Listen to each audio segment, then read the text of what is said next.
So yeah, okay, it's 30, so I think we should start. And so yeah, a warm thank you for everybody who has joined us.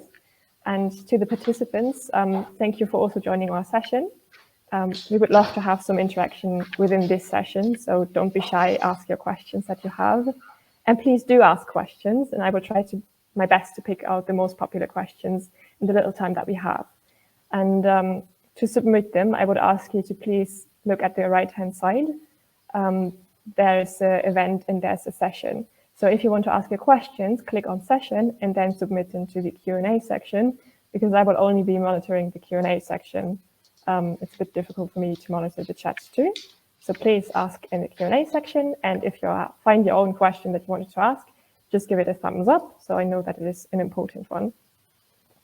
So that being said, let's start. And today I'm joined by Dr. Michael Lemke. He started working at Huawei in 2007, and since 2016, he supports the Huawei Germany head office as a senior technology principal, with an emphasis on national broadband digitalization and cybersecurity and sustainability. And Dr. Lemke has a PhD in nuclear physics. So I'm personally very happy to see that we have a broad spectrum of speakers today from all different academic backgrounds. So yeah, thank you, Dr. Michael Lemke, for joining us today. And thank you to have the chance to, let's say, to answer your questions, of course, on behalf of Huawei. Thank you. So Huawei has been in the news quite a bit recently. Do you still enjoy reading the newspapers? Oh, it's a fair question, to be frank. To be honest, it's becoming more relaxed now, meanwhile. So we see that, let's say, with the ongoing regulations which happened in the past, let's say this fuss does a little bit keys, and we get to more, let's say, regulated approaches and more, let's say, factual and relaxed, let's say, treatments of the topics which have been under debate, which is good. We are happy to be part of that, and we are happy to, or we are proud that we can contribute, although it's sometimes a little bit painful, but this is the life, we can live with it. Certainly. So actually my first question is inspired by the news. And at the end of the last month, another European country, which is Lithuania, is targeting Chinese technology and is ultimately targeting Huawei. Some of the headlines, I think it was Reuters article, was that Defense Ministry is drafting legislation to ban state institutions from purchasing untrustworthy equipment. Similar bans, as you have mentioned, have been issued before by the US and also other European countries such as the Czech Republic, and banning Huawei phones from being used by government officials, as well as limiting Huawei equipment for 5G networks. The reason behind that is, I think, known to the people. Security agencies classify Huawei as being a significant security risk, and there have been backdoors that have been discovered in 5G equipment and the firmware of phones, and they have been found in the past. So the worry is now that the Chinese government could possibly survey communication. This has been refuted, as seen in the Czech Republic, but still new bans are being issued. Coming to my questions, governments and consumers are now worried about Huawei phones or 5G equipment enabling the Chinese government to survey communication. So if I use my very old Android phone and it connects with one of Huawei's 5G towers, so if I get a new Huawei phone, can the Chinese government read my text message and emails? Thanks, first of all, for the question and for, let's say, the transparent display. I would love to link my answer to the, let's say, maybe that we try to understand a little bit more why this sensitivity on this equipment, etc., or this debate came up at all. So we regard that as a kind of hint, or let's say, the sensibility to the digital transformation at all. So that means it looks digital transformation is very important. Huawei certainly plays a role in its let's say, long-running history on providing products for this digital environment, hence network equipment and network products and solutions, and also maybe phones. Yeah, phones have now been a little bit, let's say, reduced momentum due to the entity listing of US.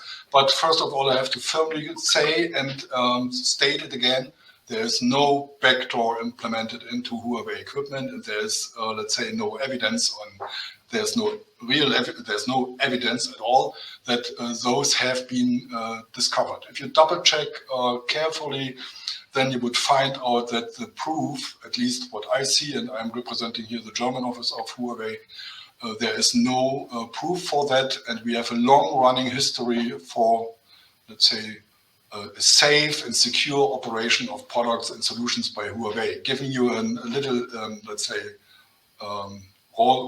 historical insight, we are operating, or we are existing since more than 30 years. We are operating since more than 20 years overseas, as we call it. Overseas means we are operating, or we are delivering our products and solutions to our customers outside of China since more than 20 years. We have a track record within 170 countries operating, or they're using our products, where 3 billion people are using communication services which are provided by the operators who use our products and solutions. And there is no, let's say, better environment known at the moment, which is safer with regard to cybersecurity topics like the mobile industry and the mobile networks. So coming back to that again, there is there's no evidence for that. And I would rather, let's say, ask back the question, why does it, or where does this allegation come from? And maybe this is, since 2007 within Huawei, I would love to tell you that this is not the first time that those allegations came up. Nobody will remember maybe from your side, but in 2011, exactly the same debate came up with the launch of the 4G networks in the world, where Huawei has also been, let's say, Huawei has been part of this wave, of course, and we have been providing solutions for 4G as well. And there was a similar allegation discussed in 2011-12 in the FCC in US already that time. And the silent proof out of it was we never discovered anything which would give a reason for this allegation. Yeah, fair enough. And as I said, it has been refuted numerous times, but still countries are trying to ban it. And from the attempted bans on Huawei's 5G equipment to the limitations of the use in some countries, we can assume that there's some general distrust towards Chinese companies by Western countries. And Germany has addressed cybersecurity risks too by passing a new law, the IT-Sicherheitsgesetz 2.0, granting new competencies to the Federal Bureau of Security and IT. And especially that there's still bans being issued by different European countries. I mean, we can discuss the US too, but I think it's more of a geopolitical topic. But now speaking of the European Union, what could or must be done for Huawei to be again regarded as a trustworthy provider of 5G gear or technology in general? Yeah, first of all, thanks. May I ask back why we have ever been regarded as non-trustworthy? Giving my let's say the answer to the first question, but we take it away. We have this situation that trustworthiness needs to be regenerated, and I think it's not only a topic of Huawei; it's a topic of the industry at all. And I would again love to link it back with the let's say concerns of this new wave, or this new momentum of digital transformation, which we and the rest of the industry regards as an essential step ahead progress for the industry, economy, and societies. And of course, maybe more and more, and I hope that it's going to be accepted in future more and more, also for the sustainability issue which we are facing as, let's say, as mankind, if you like, if you want. I would put the picture that big without any doubt, because we believe, and many of the industry stakeholders and industry players would confirm that digital transformation is part of the solution and not part of the concern. And if you take that all together, of course, we need an enhanced flow of trust for digital technologies, or for technologies at all. And this needs, let's say, consistent and good regulation. So from that perspective, we regard in particular this IT-SIG 2.0 in Germany as a very good example for a fact-based, balanced, rational and non-discriminatory regulation for cybersecurity relevant for the cybersecurity topic around digitalization. So let's say this fact-based approach, which is empowering, let's say, the cybersecurity agencies like the BSI, the Federal Institute or Bureau for Cybersecurity, is a good mean to provide more trust to the system, because each and any company who wants to deliver solutions to their customers and the customers themselves, for instance, the operators and the users of those equipment, need also to prove that they are prepared and willing to regard cybersecurity as one of the most important preconditions for a trustful operation or trustful offer of their services. So from that perspective, the cybersecurity regulation in Germany seems to prove a good approach, because it follows the assumption that cybersecurity is a technical topic, or it is at least has technical roots, and those technical roots should be further developed in a regulatory space, that cybersecurity becomes manageable and the issue is measurable. So seeing whatever vulnerabilities or whatever topics may come up should be there should be a transparent mechanism how to prove the, let's say, compliance of the different stakeholders in this total system towards the regulation.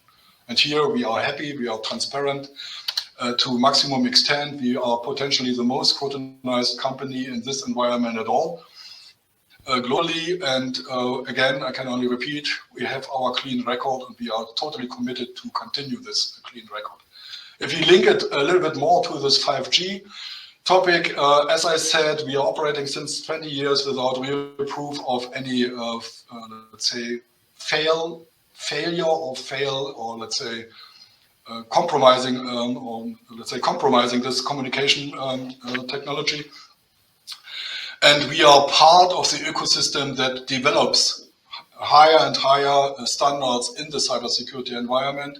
So we have been delivering more than 1,800 proposals to the central standardization body, the 3GPP, and European, let's say, under the European mother of ETSI, we have been providing, together with the industry, together with 700 industry partners, the best in breed cybersecurity solutions for 5G.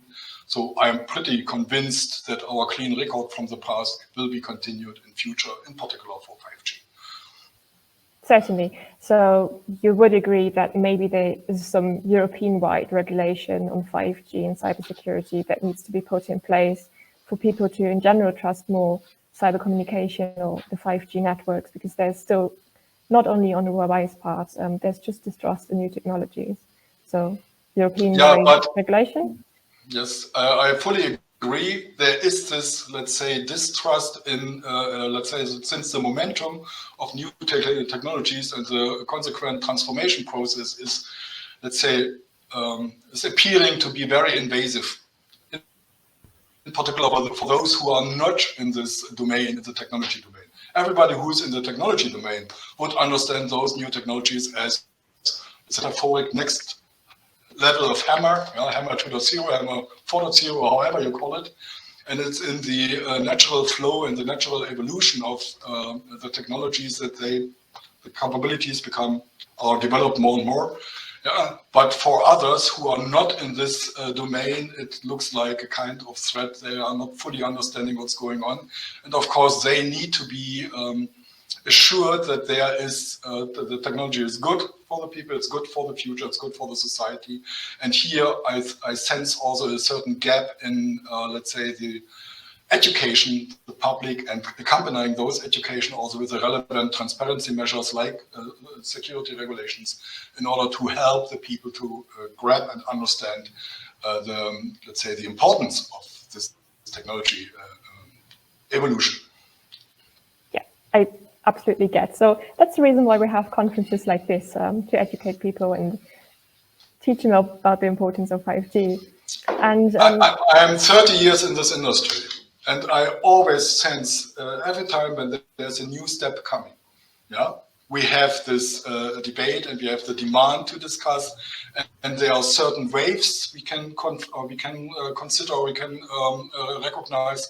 One of it was a digital mobile networking starting in beginning of the 90s, at least in Europe, yeah, with a tremendous success in this environment. So the invention of the smartphone only became feasible by accepting the principles of and adopting the principles which have been born in this mobile communication camp or industry.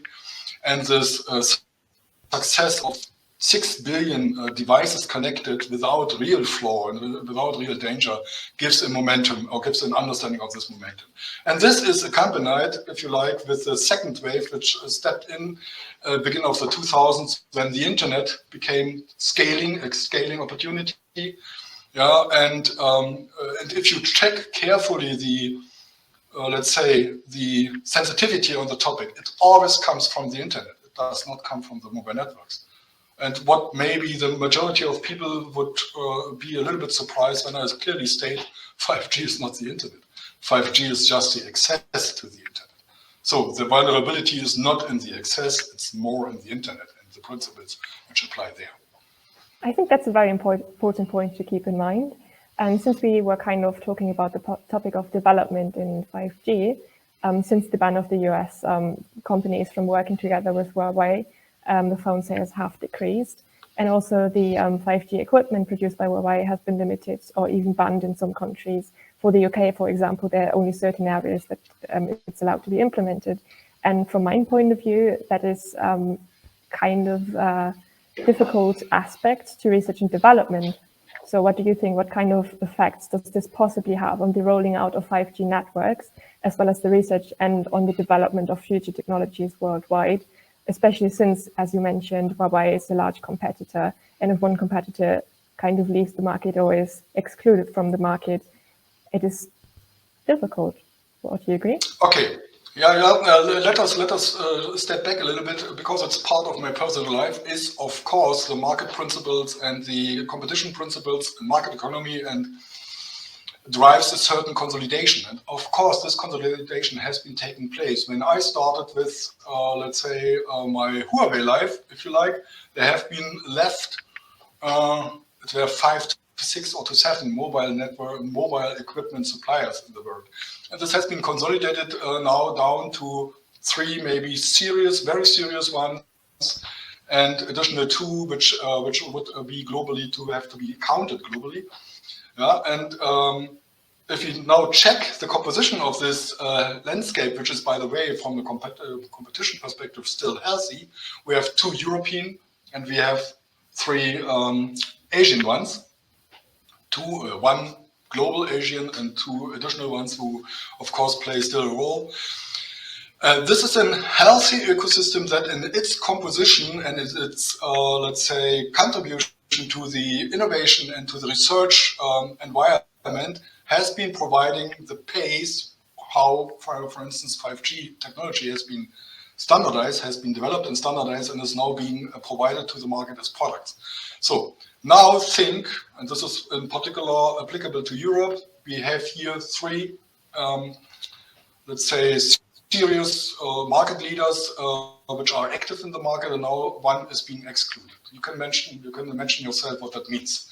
So if there is less pressure on, it's an economical or an market economical argument, if you have less pressure on the competition, that means rising prices, less challenges for the remaining ones, and this translates then into delays, slower rollout maybe, or even in reduced capability to drive this innovation further. Yeah? Since the industry partners, the academia and the research institutes landscape, together with the let's say governmental fundings, etc., they drive together an ecosystem of innovation. So if there is one party stepping in or is to be stepped out by whatever reasons, then the let's say the fitness of this system might not be the same as before. This is a little bit maybe the logic. Of course, there is this debate on sovereignty and shouldn't we take this argument very serious about sovereignty. I listen to it, and I can only comment from our side, sovereignty does not mean that you do everything yourself. Sovereignty means that you, let's say, define the rules under which you take or you tap into this global ecosystem of products and solution suppliers, that you define the rules and that you are able to skillfully use that one. So skillful use and define the rules, that are the both dimensions, and the skillful use and the regulation maps very well with this European regulation on the, let's say, 5G cybersecurity, or the German one as an example, and of course with the skillful use links together with developing talents and foster digital education, transformative education at the universities for the younger ones, and nurture a kind of ecosystem of startups who are able to apply the technology skillfully for the purpose the technology was made for or is made for. So this is something which is really important from my perspective. Okay, so last question, I think, because we only have 4 minutes left. So you mentioned consolidation on the market, and because of the bans for US companies to work together with Huawei, Huawei has been working on a new OS because Android is no longer being used because access to Google has disappeared, or Google services support to Android. So the new software of the system is called Harmony OS, and so far it's only available in Chinese market. And the developer tools of Harmony OS have been criticized and essentially having a nearly identical code base to Android. So what do you think, keeping the consolidation in mind, do you think it is an option for the Western market to use Harmony OS? So if a system, a global or an ecosystem is over consolidated, then there is always room, for a new challenger. So this is the first fact. Second fact is, operational systems also tend to age. Don't forget about it. So there's a reason to have maybe a new one.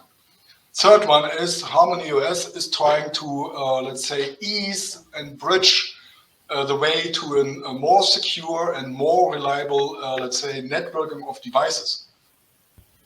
Devices amongst each other and device via the infrastructure below or between them. And last but not least, Harmony OS, and we are proud on, is, let's say, from a cybersecurity perspective, also a step ahead, because it relies to a certain extent on microkernel approaches. Microkernel, in turn, is being regarded as the safest technology in IT at all, because with microkernels you can prove the cybersecurity vulnerability on, let's say, on a very essential layer. So from that perspective, Harmony OS maybe is an offer for a step ahead. We are not alone there, by the way, because the others always also work on improvements. So I would judge if Harmony OS proves that it is beneficial, and it does or tries to prove that at the moment in the Chinese home market, it will also have, this is of course a potential for the European market. But I am not here to announce anything. This is something which is in the normal market, let's say, dynamics. And if the time is mature and the product is mature enough and it's been acceptable, it's been checked on also cybersecurity promises, then of course it might be a chance. So but it's not a dictate, it's just an additional offer.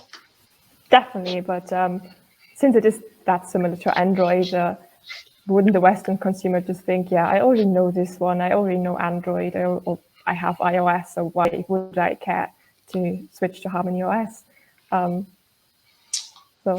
Since Harmony OS is more related to expand the IoT space of devices. So there's an innovative new flavor embedded into it, and I don't know whether you are aware of that. For instance, this virtual device concept that each and any device or each and any Harmony OS connected device could share its own resources, being in speaker, screen, other sensors, and could spread it into a kind of virtual device concept. This is a new one, and it has certain advances, and maybe we find sufficient use cases who make that also attractive. From a poor Me Too Android successor perspective, it might be not sufficient to be a driver, but if there's more space and there's innovation in it, nobody knows. We cannot fully predict the future. It's certainly not. I mean, that's not the point. So yeah, I think we are done now. Thank you very much for taking your time to answer our questions that we had. And also, we will, I think, let you know about the recordings later. So also, Okay, thank you to the audience for listening in. Thank you very much. Thanks for the chance, and have a good continuation of this ongoing event. Thank you. Thank you. Bye-bye. Bye.